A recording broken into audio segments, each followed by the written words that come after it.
Welcome to The Explainer. Today, we're jumping into a huge topic, the future of work. And listen, this isn't some far-off hypothetical discussion. We're going to break down how technology is already here, right now, changing industries, our jobs, and even what it means to have a career. So let's start with things you probably see every single day. Okay, just think about something as basic as getting a ride. Not that long ago, you'd be standing on a street corner, your arm up, just hoping a taxi would drive by. Today, you just pull out your phone and tap a button. See, this isn't just a fancier way to call a cab, it's a complete rewiring of an entire industry, and it's all built on tech. And this kind of shift goes way beyond just cars. Look at banking. I mean, the whole idea of waiting in a long line for a teller, it's fading away fast. Fintech, financial technology, has basically put an entire bank branch right in your pocket. That changes everything about a relationship with our own money. It's the exact same story with how we shop, right? The big weekend trip to the mall is being replaced by just scrolling through an endless online store from the couch. But here's the real point. These examples aren't just about convenience. They're a sign, a preview really, of a much deeper change that's happening in the workplace itself. So, this technological wave, it isn't just changing how we live our lives, it's changing how we work. It's actually creating an entirely new kind of workforce, one that, doesn't look or act like a person at all. So let's meet the new hires. On one hand, you have something like Baxter, a physical robot that can replace manual labor, with incredible, tireless precision. And on the other hand, you've got Watson, a knowledge AI that does cognitive work, analyzing massive amounts of data in just seconds. And these aren't characters from a movie, they are real technologies, and they represent the two major fronts where jobs are being displaced. Okay, so if companies can just hire a Baxter or a Watson, it brings up a really tough question, right? What does this new kind of competition mean for the rest of us? This quote from the source material really just cuts right to the chase. The key advantage here isn't just that it's more precise. The big one is it doesn't get tired.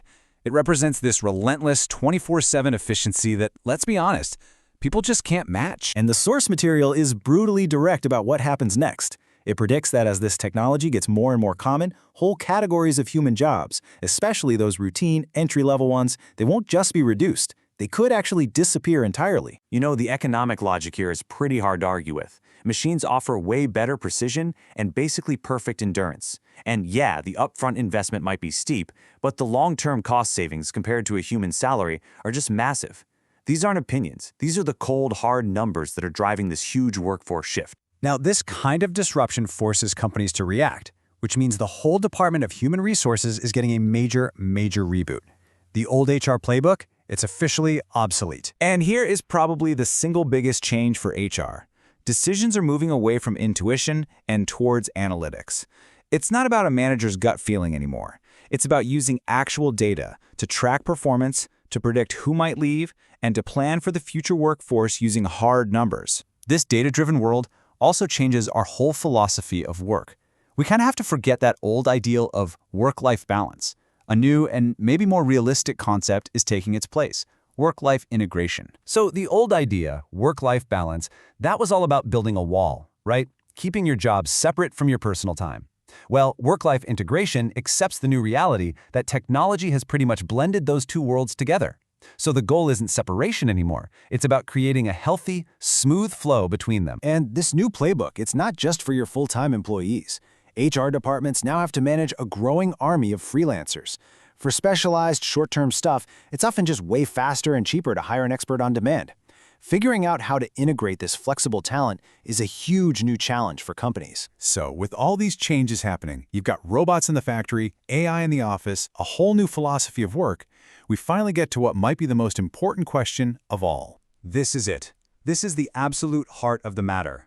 When you're faced with machines that are, in many ways, objectively better, how do we as humans stay valuable? How on earth do we compete? And the source gives us a really powerful answer. We don't win by trying to beat the machines at their own game. It's a losing battle. We can't outcalculate an AI. We can't outlast a robot. The only way to win is to change the game, to double down on the skills that are, at least for now, uniquely human. Okay, so let's get practical. What does this future-proof toolkit actually look like? Here are the real skills and strategies you need to be thinking about to make yourself indispensable. For every single one of us, this list right here is your new curriculum. This isn't about memorizing facts. It's about all the stuff that robots just can't copy. That creative spark to imagine something new, the collaborative skill to build it with a team, and the leadership to handle messy, complex problems that don't have a simple, clean answer. This is where we, humans, still have the edge. And for companies? For organizations, the path forward really boils down to a new, three-part playbook. First, use data to make decisions, not just your gut.